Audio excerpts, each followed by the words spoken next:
नमस्कार, मैं आरती यादव आपके अपने YouTube channel biology with Aarti Yadav में आप सभी लोगों का हार्दिक स्वागत करती हूँ। और इसी के साथ साथ आप सभी को गुड मॉर्निंग। और कैसे हो आप सभी लोग? जैसा कि आप सभी प्यारे प्यारे स्टूडेंट्स को पहले से पता है कि हमें यहाँ पर क्लास 12th बायोलॉजी का सेकंड चैप्टर चला रहे हैं। आज इसकी जो वीडियो नंबर है वो आपकी 4 है। अभी तक आपने इसके पिछले जो पार्ट हमने बनाए हुए मादा पुष्प का मादा भाग, फीमेल पार्ट और मेल पार्ट और पुष्प की संरचना, अभी तक आपने ये वीडियो नहीं देखी तो जरूर देखिएगा।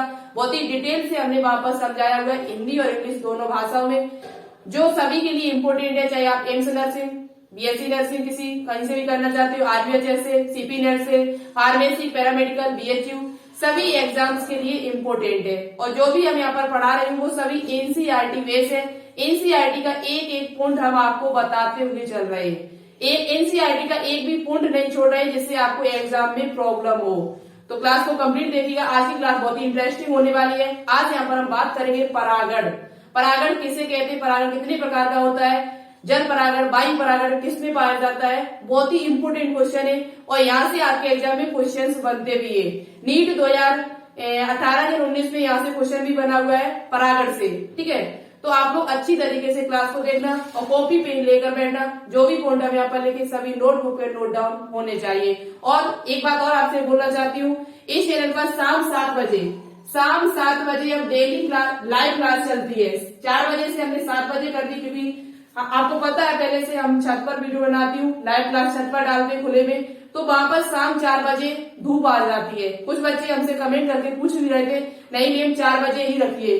तो 4 बजे न रखने का जो रीजन है वो हम आपको बता देती हूँ। धूप में 4 बजे बहुत ज्यादा धूप आ जाती है, धूप में हम वीडियो नहीं बना सकते। आप नहीं बना सकते, आप क्या धूप में बैठ सकते हो? ये बताओ, नहीं बैठ सकते हो तो हम कैसे बैठ सकते हैं? बहुत ज्यादा धूप आ जाती है, इसलिए हमने वीडियो का टाइम 4 बजे से 7 बजे कर दिया। ठीक है, जिससे हमें भी प्रॉब्लम हो और आपको भी ना हो। तो देखो, शाम 7 बजे डेली लाइव क्लास चलती है, जिसमें हम 500 क्वेश्चन की सीरीज चला रहे हैं जो क्लास 11 से है। क्लास 11 से बनने वाले top important, most important previous year, साथ ही साथ इम्पोर्टेंट क्वेश्चन जो भी बनते हैं वो हम आपको शाम 7 बजे सॉल्व करा रही हूँ। जब तक हमारा क्लास 12th की थ्योरी चलेगी तब तक हम आपको ये 500 क्वेश्चन सॉल्व करा देंगे। उसके बाद क्लास 11th में जो भी इम्पोर्टेंट चैप्टर होंगे वो हम आपको उसकी थ्योरी करा देंगे। ठीक है, तो पहले आप 500 क्वेश्चन को सॉल्व करो, जिससे आपको पता चल जाए कितनी तैयारी है आपकी। तो ये शाम 7 बजे वाली जो क्लास है वो आप जरूर अटेंड करें। लाइव क्लास चलती है।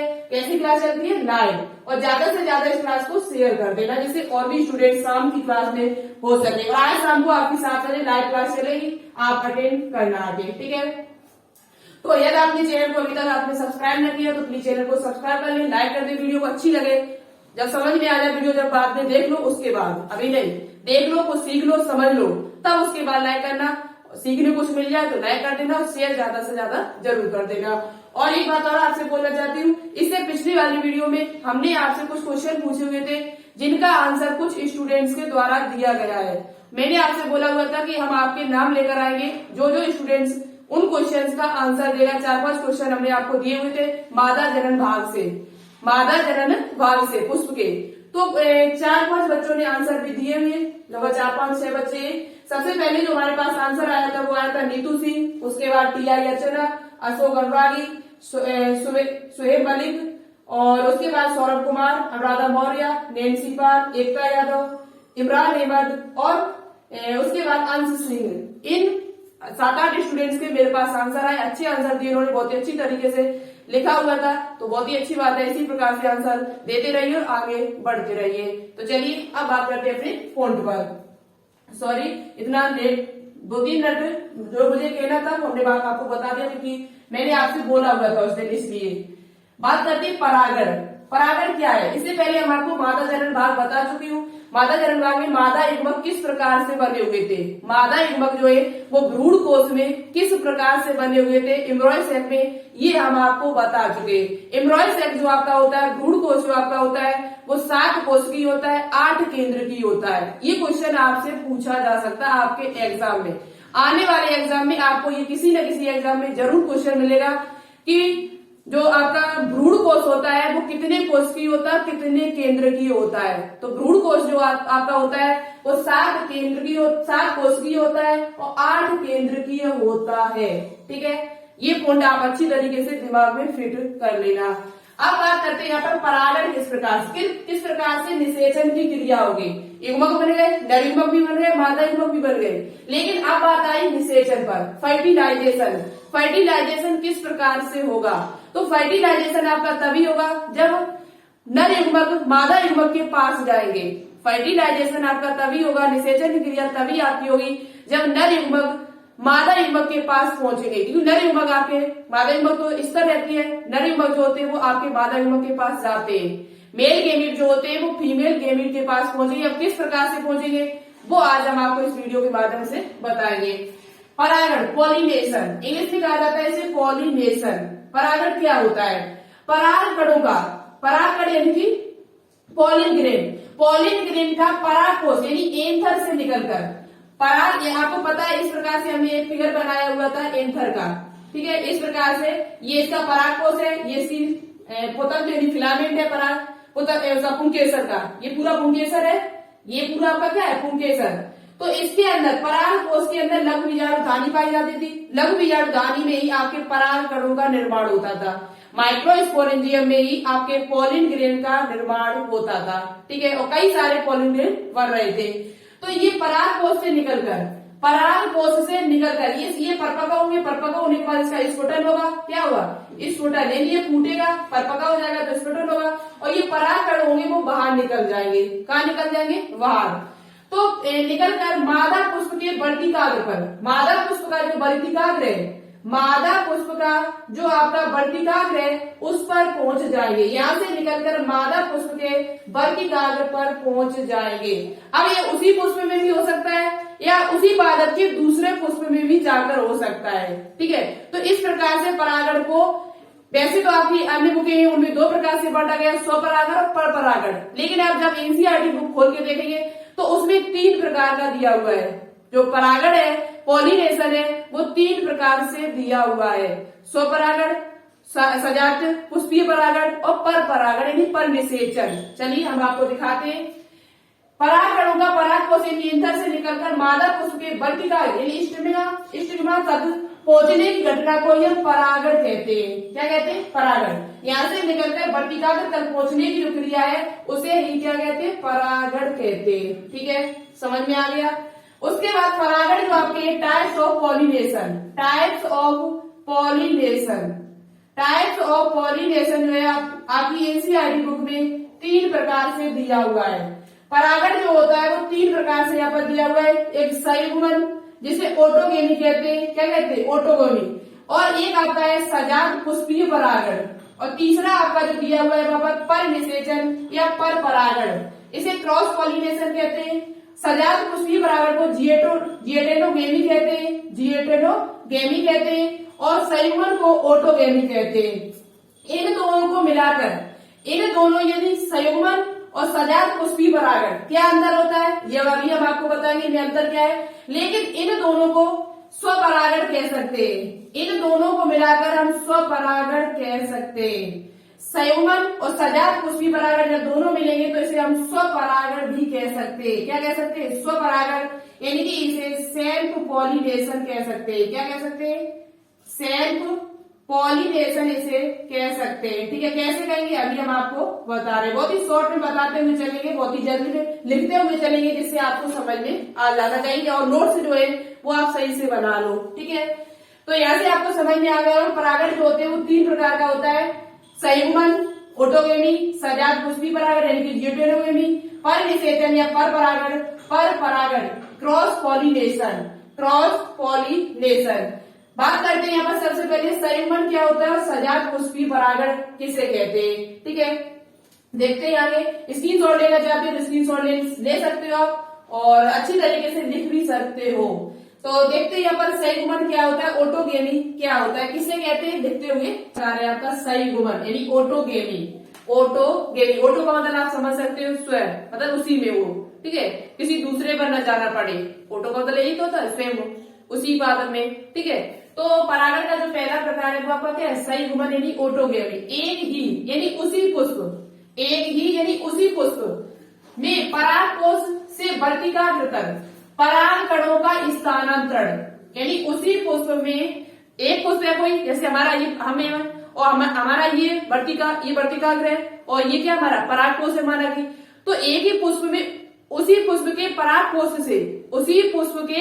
कोष से वर्तिकाग्र तक पहुंचने की जो क्रिया है इसे हम संयुग्मन कहते हैं। क्या कहते हैं? ऑटोगेमी कहते हैं। यानी उसी पुष्प में पहुंचे, दूसरे पुष्प में नहीं जाना उसे, दूसरे पुष्प में है उसी पादप के दूसरे पुष्प में पहुंच जाएगा, तो ये सजात पुष्पी परागण है।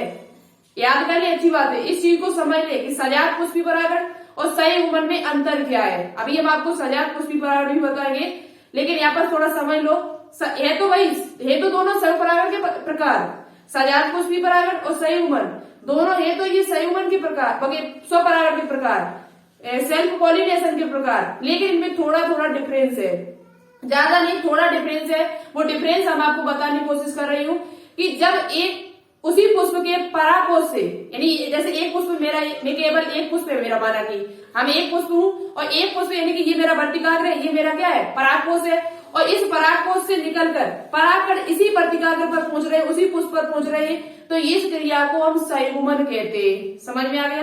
क्या कहते हैं? संयुग्मन। और वही यहाँ पर लिखा हुआ है, एक लिया उसी पुष्प में परागकोश यानी एंथर से वर्तिकाग्र यानी स्टिग्मा तक परागकणों का स्थानांतरण जो है वो क्या कहलाता है? संयुग्मन यानी ऑटोगेमी कहलाता है। अब इसमें परिभाषा तो आपसे ये नहीं पूछी जा सकती, लेकिन क्या पूछा जा सकता है वो हम आपको बताते हैं। आपसे पूछा जा सकता है कि संयुग्मन की जो क्रिया है वो किन पादपों में होती है? तो संयुग्मन यह परागण जो होता है वो द्विलिंगी पादपों में पाया जाता है। ये मोस्ट इंपोर्टेंट पॉइंट है, और यहाँ पर हम ये पूरा लिख क्यों रही है इसका रीजन आपको पता है। लिख इसलिए रहे हैं पूरा क्योंकि इससे आपका टाइम भी कम बचे, टाइम भी ज्यादा नहीं खराब हुआ, और दूसरी बात आप अच्छी तरीके से नोट बना लोगे। नोटबुक पे अच्छी तरीके से नोट डाउन कर लिया करो वीडियो को पॉज करके, ठीक है। कुछ बच्चे हमसे कमेंट कर रहे हैं कि हम मतलब बना नहीं पा रहे, नोट्स नहीं बना पा रहे सही से, तो थोड़ा वीडियो को पॉज करके और लिख लिया करो, ठीक है। जब एक साइड हो जाती है तो पॉज करके लिख लिया करो। तो यहाँ पर एक पॉइंट याद करना है, यह परागण द्विलिंगी पादपों यानी बाइसेक्सुअल प्लांट्स, जो आपके जैसे नारियल है आपका, या कुकुरबिटा है, कारा है, इनमें आपका ये द्विलिंगी पादप होते हैं। उभयलिंगाश्रायी कहा जाता है जिसे क्या कहा जाता था? उभयलिंगाश्रायी, हर्माफ्रोडाइट।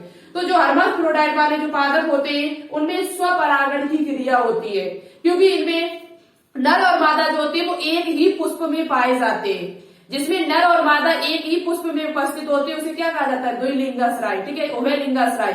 और अलग अलग होते हैं तो क्या कहते हैं? एक लिंगाश्रायी, ठीक है। जब नर और मादा अलग अलग हो तो एक लिंगाश्रायी, उसी में हो तो उसे क्या कहेंगे? द्विलिंगी पादप। तो यह परागण द्विलिंगी पादपों बाइसेक्सुअल प्लांट्स में होता है। मोस्ट इंपोर्टेंट पॉइंट है, याद कर लेना। दूसरा पॉइंट यहाँ पर आपको क्या याद करना है? संयुग्मन के लिए परागकोश एवं वर्तिकाग्र का एक ही समय में परिपक्व होते हैं। पूछा जाए क्या स्वपरागण में, संयुग्मन में वर्तिकाग्र और परागकोश, स्टिग्मा और पोलन जो आपका एंथर है उसका एक ही समय में पकना आवश्यक है क्या? तो हाँ, क्योंकि एक ही समय में जब पकेंगे तभी आपका संयुग्मन सही से हो पाएगा। तो ये पॉइंट भी याद कर सकते हो कि संयुग्मन के लिए परागकोश एवं वर्तिकाग्र एक ही समय में परिपक्व होते हैं, जिसे समकाल पक्वता या होमोगेमी कहते हैं। यदि आपसे पूछा जाए कि समकाल पक्वता किसे कहते हैं पुष्पी पादपों में, तो आप बता सकते हैं कि जब परागकोश एवं वर्तिकाग्र का एक ही समय में परिपक्व होते हैं तब इसे क्या कहते हैं? समकाल पक्वता या होमोगेमी कहते हैं।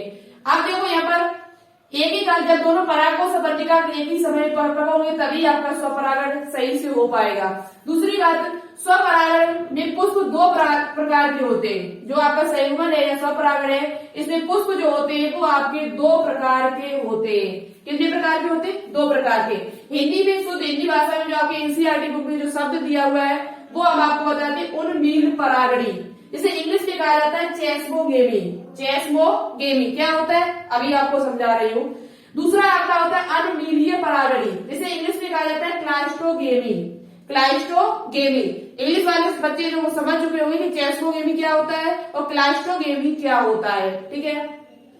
चेस्मोगेमी का मतलब क्या होता है? आपको ये उदाहरण याद करना है। उन्मीलन का उदाहरण नहीं दिया, लेकिन आपको इसका उदाहरण याद कर लेना है। अनुमीलियो परागणी, जो क्लाइस्टोगेमी का जो एक उदाहरण है, इसका उदाहरण है कनकौआ या पोमेलीना, इसे ही कहा जाता है दूसरी इंग्लिश में। कनकौआ को पोमेलीना एक मूंगफली, इनमें आपका जो परागण होता है वो आपका किस प्रकार का होता है, क्लाइस्टोगेमी होता है। क्या होता है क्लाइस्टोगेमी, समझ लो।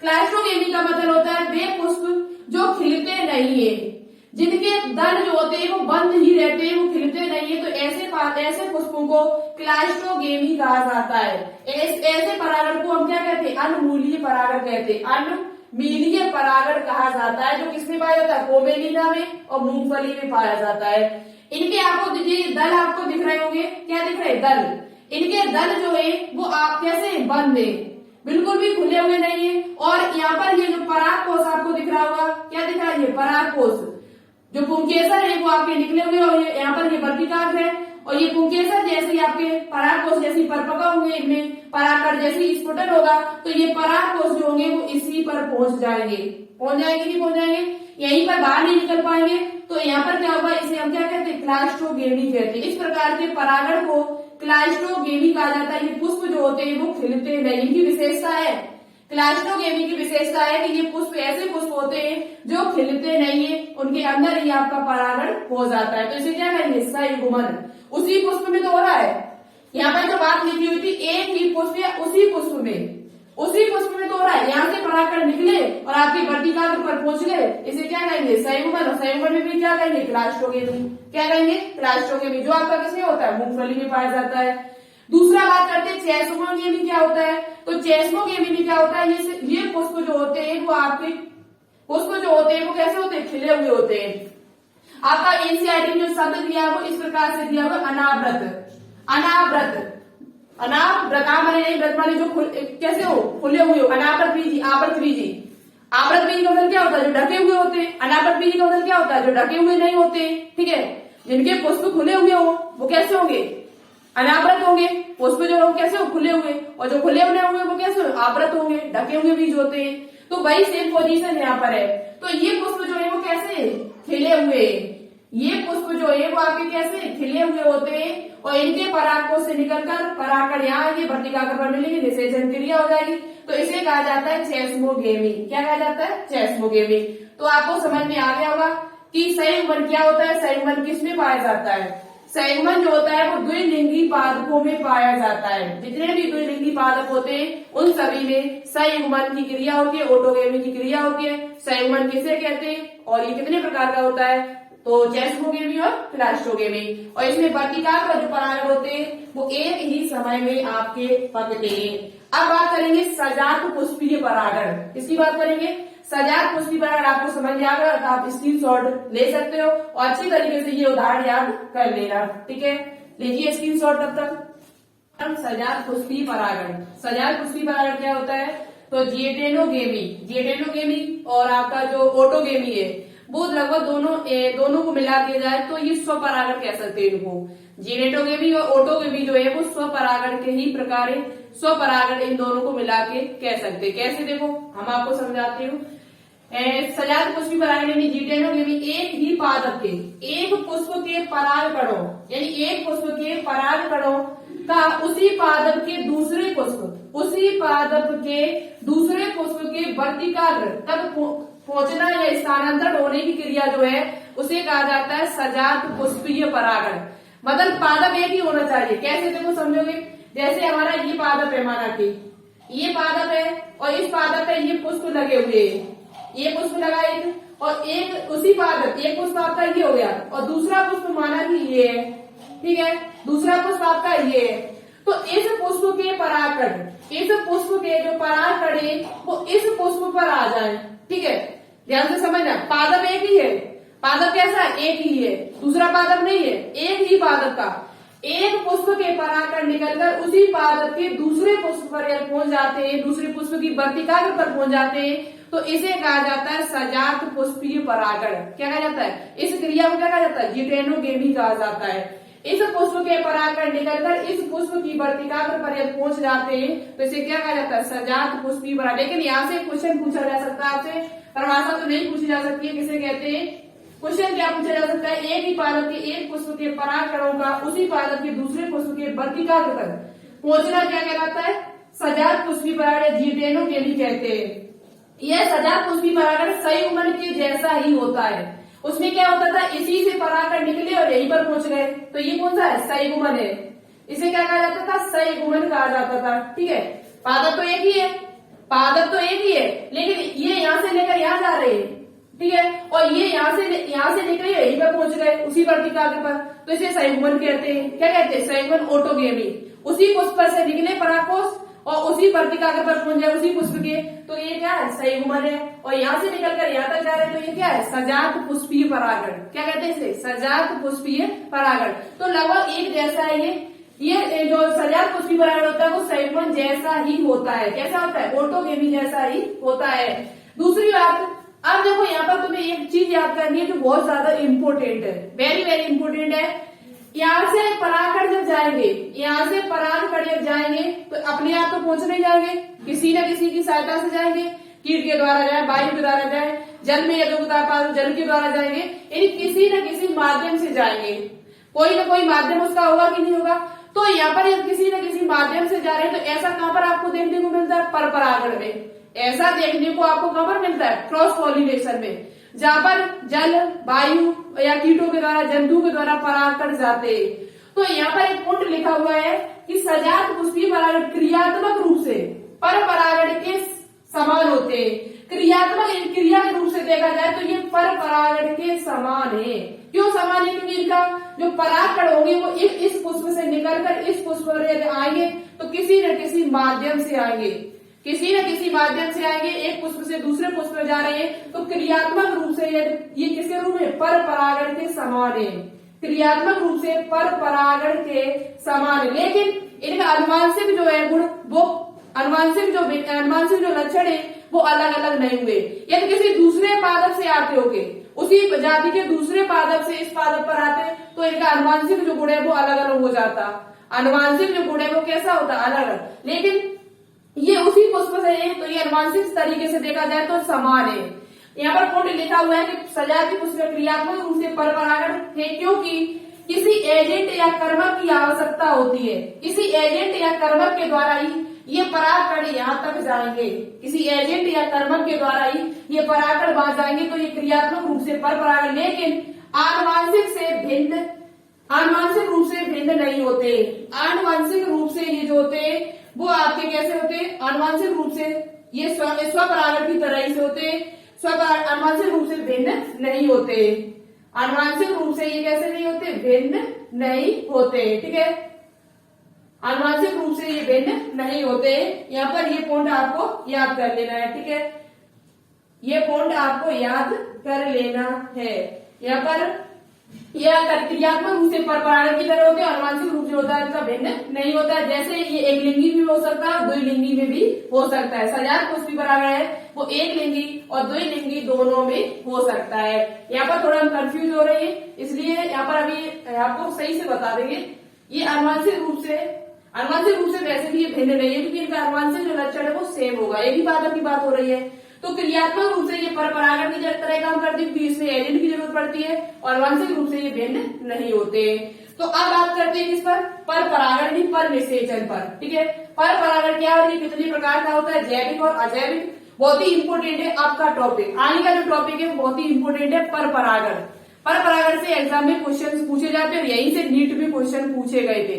नीट में जब पूछे जा सकते हैं तो आपसे भी पूछे जा सकते हैं क्योंकि नीट एक सबसे बड़ा एग्जाम, उससे नीचे का आपके सभी बीएससी नर्सिंग जैसे एग्जाम है। और वैसे भी बीएससी नर्सिंग जो कोर्स है वो नीट के थ्रू ही होने लगा, तो नीट वाले जो क्वेश्चन है वो आपको लगा रहे हैं ज्यादा से ज्यादा।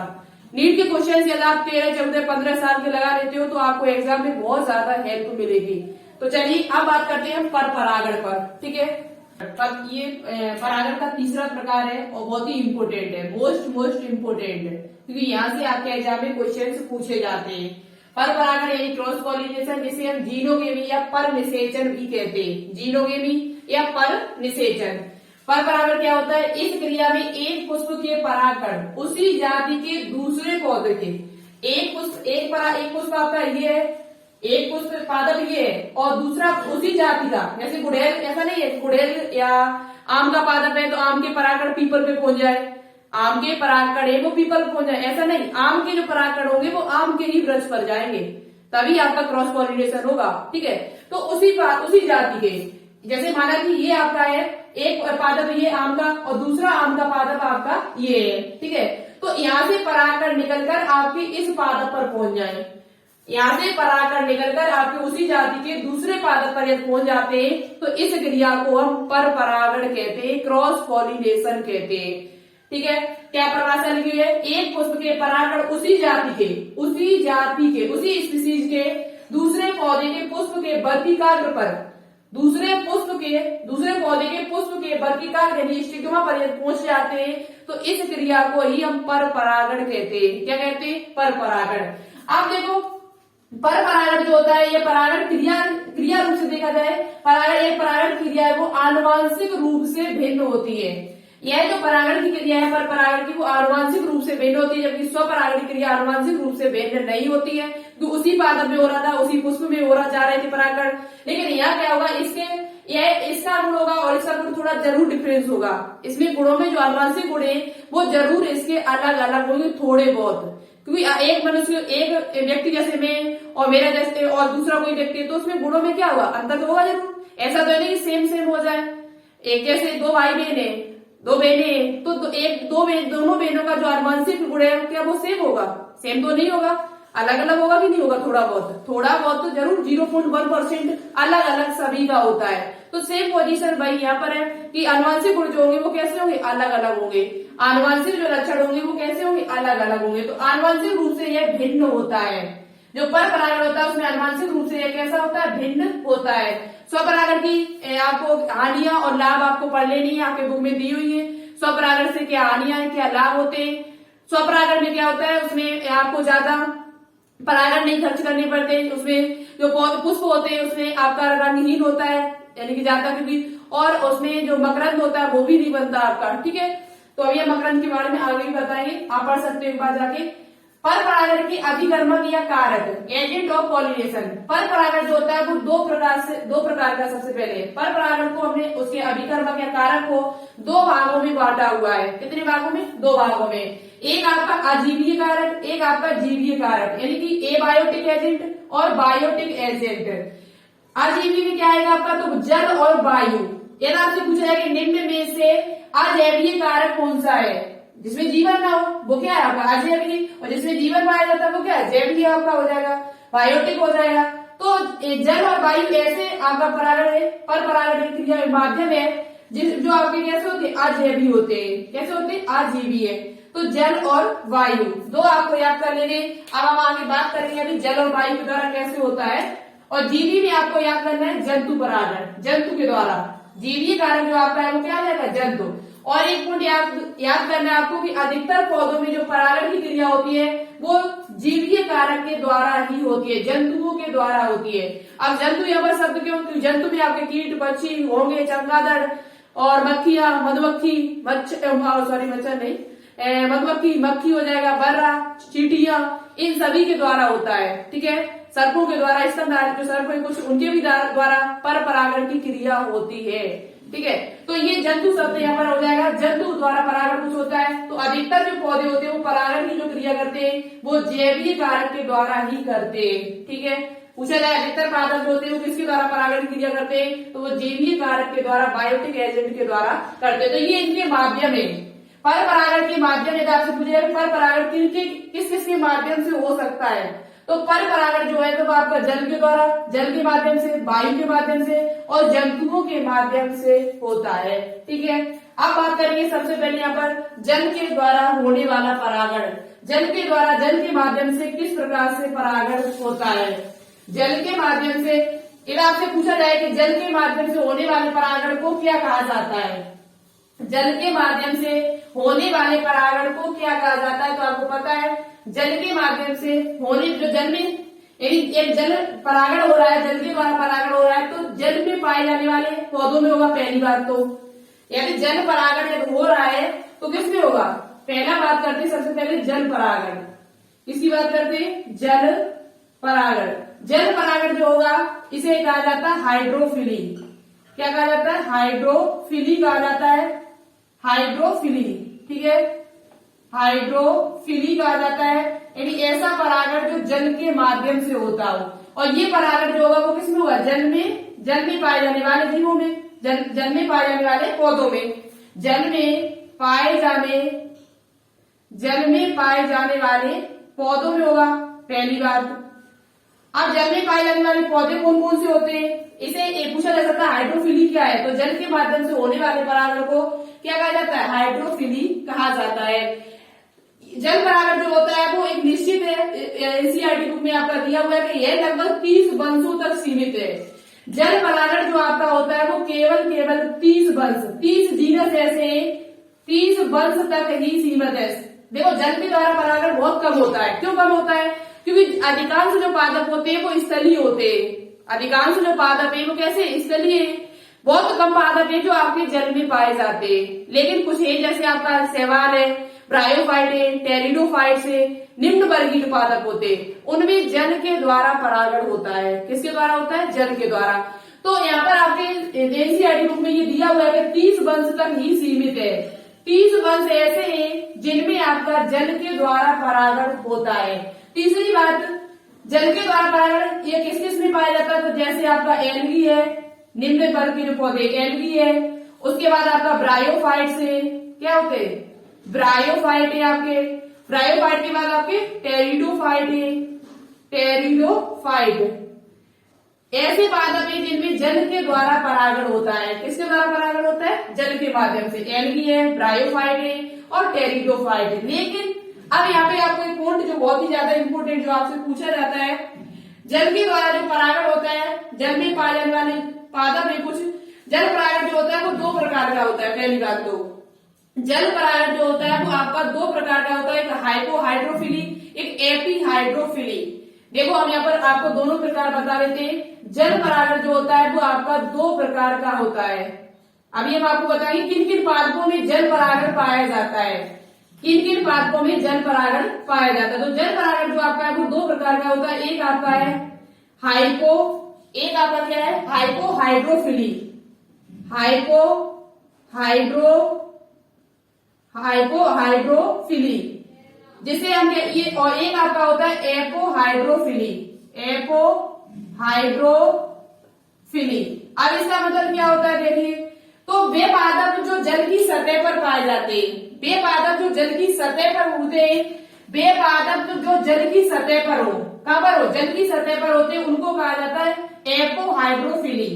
जल की सतह पर पाए जाते हो, ऐसे पादप जो जल की सतह पर पाए जाते हैं उनको कहा जाता है एपोहाइड्रोफिली। और वे पादप जो जल के अंदर पाए जाते हो, वे पादप जो जल के अंदर पाए जाते हैं, जल के अंदर उनका परागण होता है, उनको कहा जाता है हाइपोहाइड्रोफिली। क्या कहा जाता है, हाइपोहाइड्रोफिली। जो जल के अंदर पाए जाते हो, किसके अंदर पाए जाते हो, जल के अंदर पाए जाते हैं, उनको क्या कहा जाता है, हाइपोफिली कहा जाता है। ठीक है, अब इनके जो उदाहरण इंपोर्टेंट है वो आपको याद कर लेने हैं। जैसे पूछा जाए हाइपोहाइड्रोफिली किसमें है, तो एक घास है जिसका नाम है जोस्टेरा। ये पादप जो होता है जो जल में पाया जाता है, जिसे हम समुद्री घास भी कहते हैं, जिसे हम समुद्री जलीय घास भी कहते हैं, समुद्री जलीय घास। ये पादप जो आपका है इसमें जो परागण होता है वो जल के अंदर होता है, इसे हाइपोहाइड्रोफिली से हाइपोहाइड्रोफिली। और ये पादप जो होता है वो जल के अंदर पाया जाता है। पूछा जाए आपसे कि जोस्टेरा में किस प्रकार का परागण है, तो जल के माध्यम से होने वाला परागण है। कहाँ पाया जाता है, समुद्र में। इसका नाम क्या है, जोस्टेरा। जल के अंदर उपस्थित होता है, किसके अंदर, जल के। जबकि एपोहाइड्रोफिली में पूछा जाए आपसे उदाहरण इसका, तो इसका उदाहरण एक आपका है हाइड्रेला। ठीक है, ताजे पानी में होने वाला पादप है ये। दूसरा आपका है बेलिसनेरिया।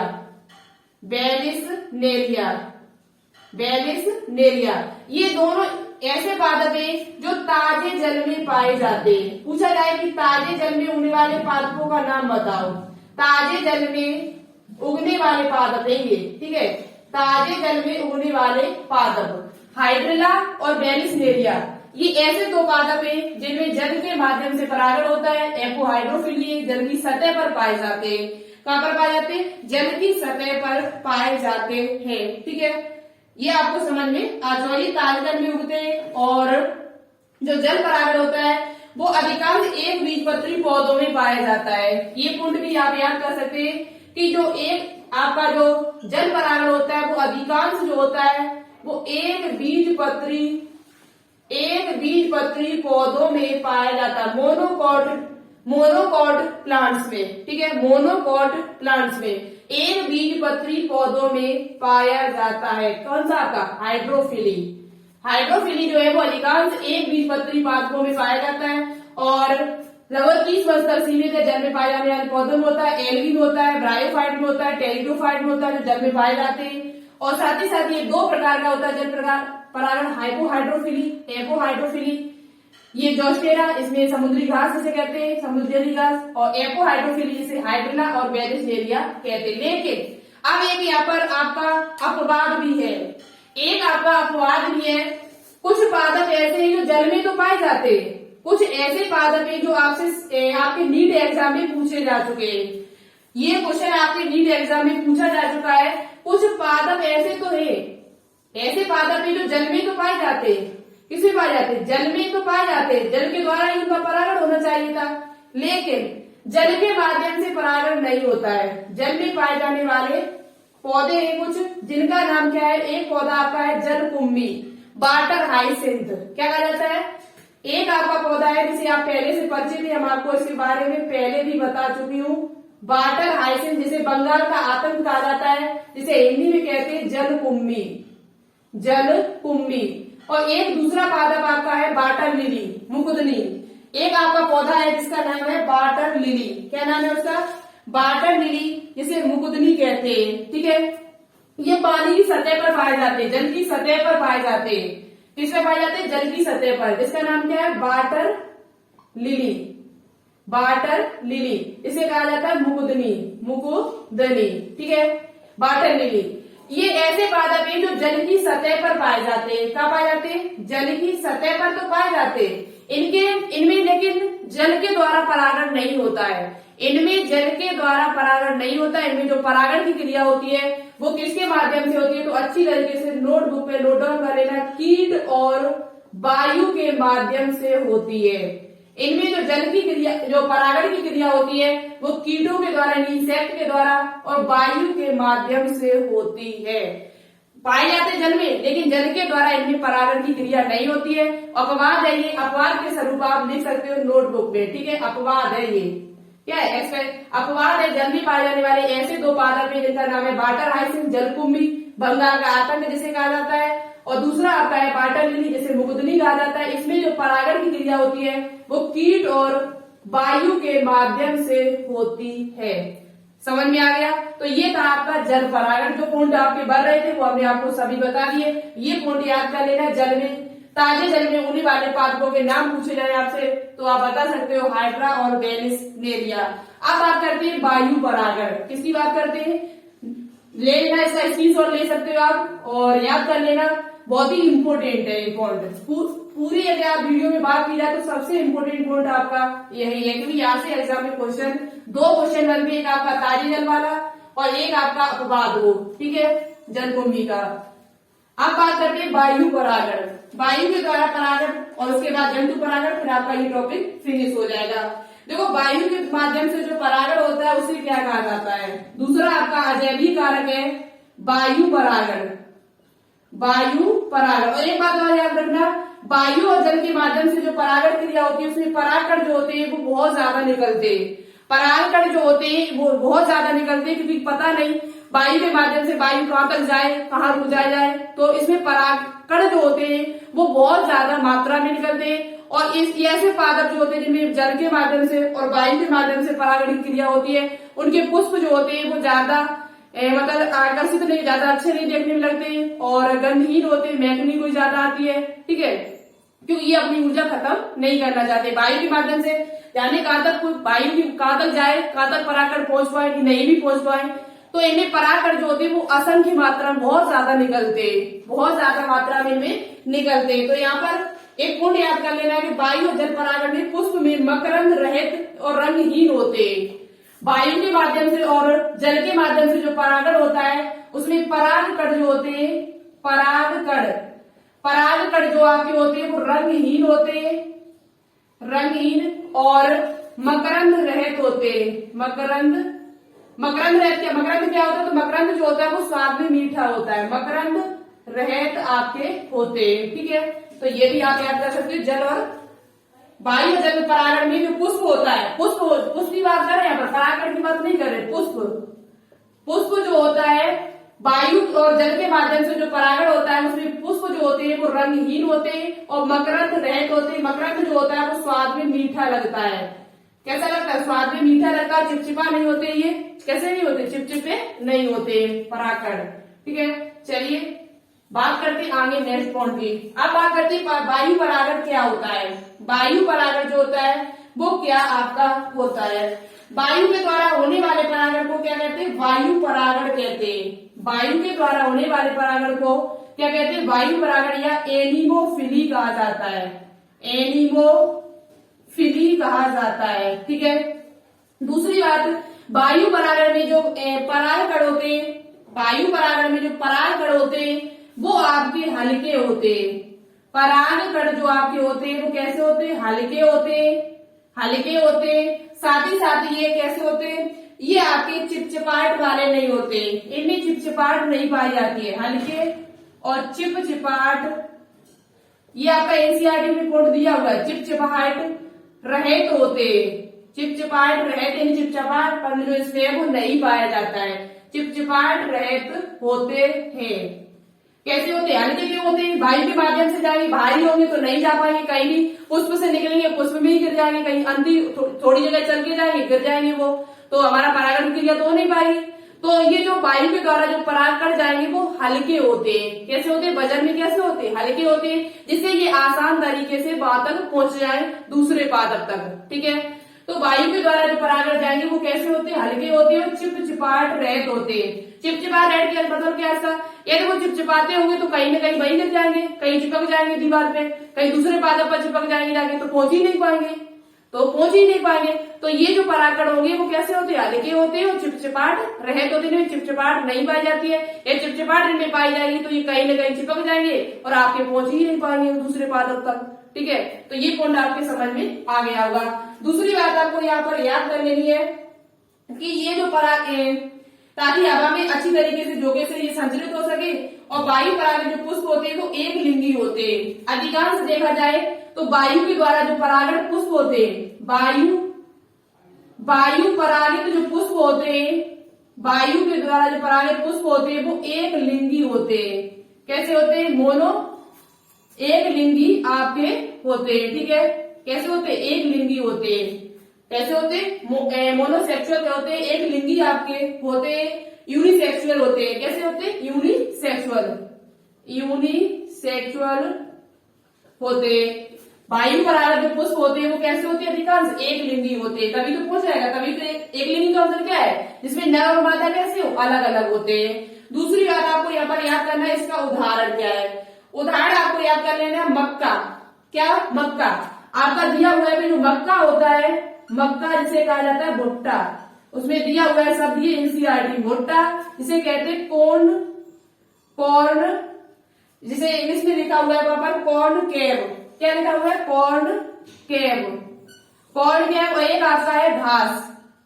ये जो आपके होते हैं घास में अधिकांश आपका वायु के द्वारा ही परागण होता है। ज्यादातर सामान्यतः घास में जो होता है वो वायु के द्वारा परागण होता है, लेकिन आपको एग्जाम्पल में मक्का को याद कर लेना, जिसे भुट्टा कहते हैं या कॉर्न केब कहते हैं। और घास ये आपका जो होता है इसमें वायु के द्वारा परागण होता है। किसके द्वारा परागण होता है? मक्का जो होती है वो आपको पहले से पता है एक लिंगी होती है। कैसे होती है? एक लिंगी।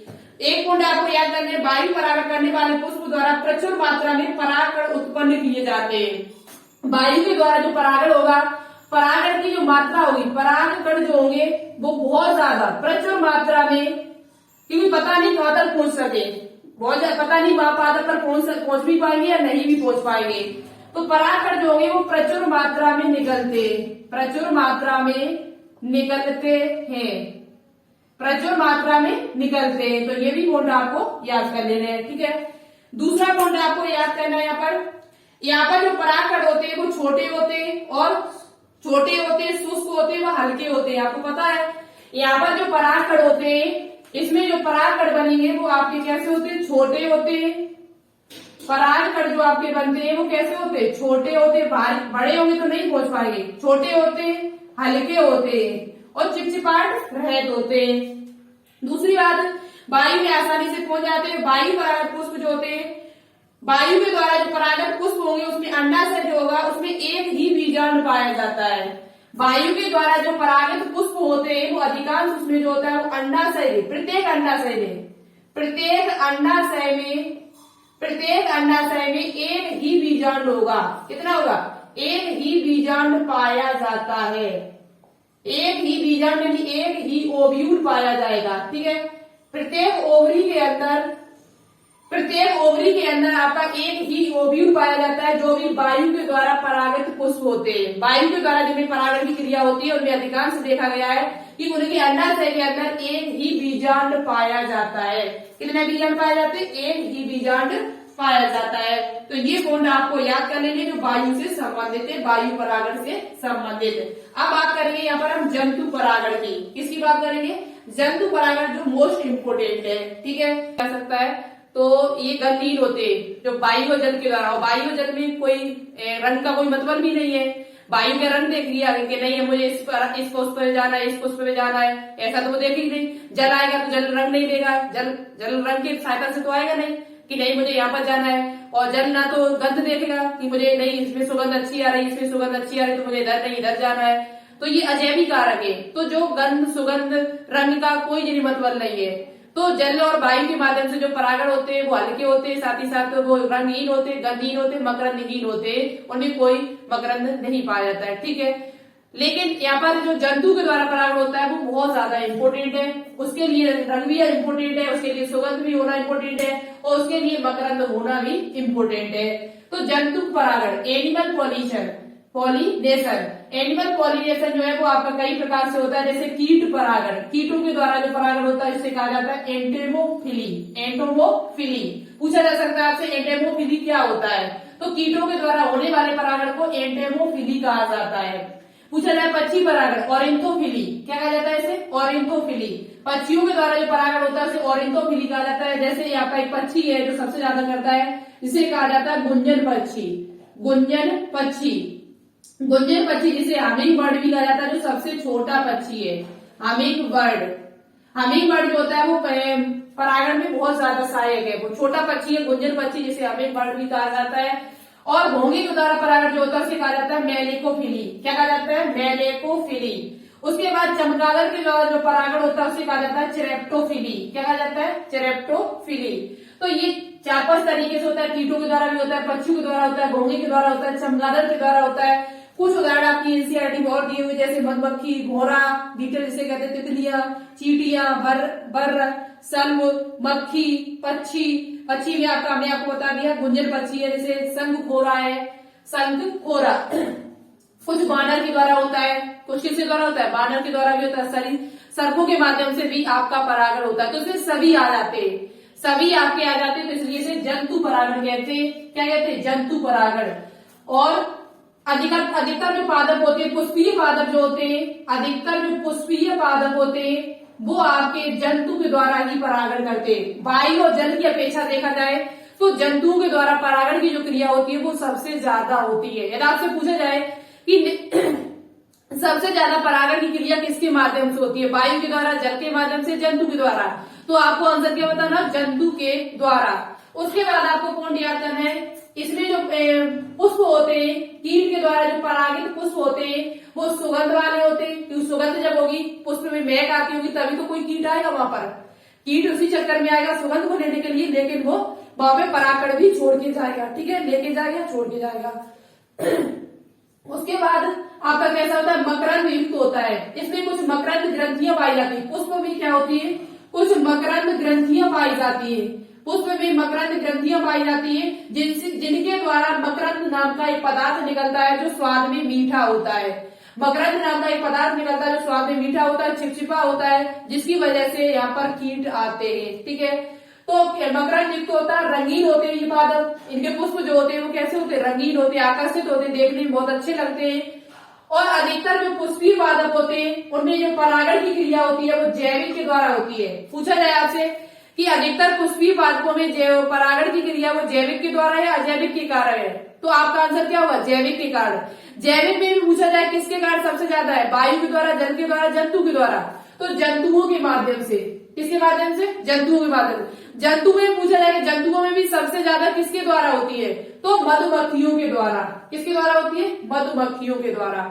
सबसे ज्यादा जैविक में भी पूछा जाए, जंतु में भी पूछा जाए तो मधुमक्खी के द्वारा सबसे ज्यादा परागण की यानी पॉलिनेशन की क्रिया आपकी होती है। तो यहाँ पर हमने आपका परागण जो टॉपिक है वो पूरी तरीके से फिनिश कर दिया। ये याद कर लेना किसे क्या कहा जाता है। आपको कमेंट बॉक्स में कमेंट करके बताना होगा। जल के द्वारा होने वाले परागण क्या कहा जाता है, वायु के द्वारा होने वाले परागण क्या कहा जाता है, चमगादड़ के द्वारा होने वाले परागण क्या कहा जाता है, और पक्षी के द्वारा होने वाले परागण को क्या कहा जाता है, कीट के द्वारा होने वाले परागण को क्या कहा जाता है, ये आपको बताना होगा। नेक्स्ट क्वेश्चन आपको बताना होगा ताजे जल में उगने वाले पादपों के नाम। और ऐसे दो पादप कौन से हैं जिनमें जल में तो पाए जाते हैं, जल की सतह पर तो पाए जाते पादप, लेकिन उनमें परागण की क्रिया जल के माध्यम से या वायु के माध्यम से, जिनमें परागण की क्रिया है वो जल के माध्यम से नहीं होती है। ऐसे दो कौन से पादप है? जल में तो पाए जाते हैं लेकिन उनमें परागण क्रिया होती है वो जल के माध्यम से नहीं होती है। ऐसे दो पादपों के नाम आपको बताने होंगे। तो आज की वीडियो आपको कैसी लगी कमेंट बॉक्स में कमेंट करके जरूर बताना। वीडियो बड़ी भले ही है लेकिन आपके लिए एक एक पॉइंट इंपोर्टेंट है। सभी पॉइंट आपकी नोटबुक पे नोट डाउन होने चाहिए, रिवाइज होनी चाहिए। इसका टेस्ट हम लेकर आएंगे जब ये चैप्टर पूरा फिनिश हो जाएगा। अब ओनली इसकी एक वीडियो और आएगी, एक या दो वीडियो और आएगी जिसमें आपका ये चैप्टर फिनिश हो जाएगा, जो जल्द खत्म कराने की हम कोशिश करेंगे। आप सपोर्ट करते रहे, ज्यादा से ज्यादा सपोर्ट कीजिए, शेयर कीजिए वीडियो को, उतनी ही ज्यादा आपको वीडियो मिलेगी। क्योंकि आप जब सपोर्ट नहीं करोगे, आप देखोगे नहीं वीडियो, तो हम किसके लिए वीडियो बनाएंगे। तो ज्यादा से ज्यादा सपोर्ट कीजिए, शेयर कीजिए, जिससे हम आगे भी वीडियो आपके लिए बनाते रहे। ठीक है, तो चलिए आज शाम को मिलते हैं 7 बजे लाइव क्लास में। Thank you, all the best, जय हिंद, जय भारत।